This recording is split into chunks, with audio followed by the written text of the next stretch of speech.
అంభోజాసను ఆదిగా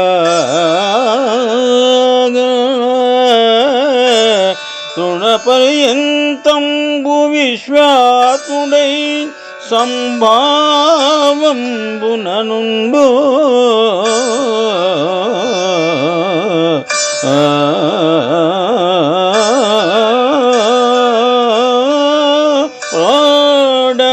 విపుల స్తంభంబునందడే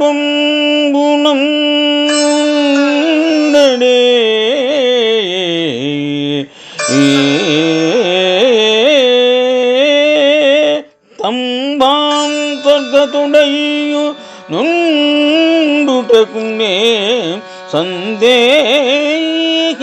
లేదు.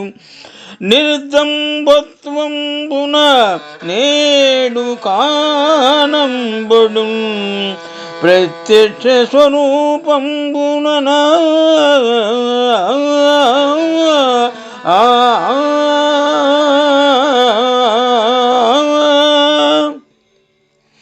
పోతన మహాభాగవతము సప్తమ స్కంధము ప్రహ్లాద చరిత్ర నుండి ఈ పద్యము గ్రహింపబడినది. సందర్భము: తండ్రి పెద్దగా గద్దించినప్పుడు భక్తవత్సలుడైన ప్రహ్లాదుడు హిరణ్యకశిపునితో ఈ విధముగా పలికినారు.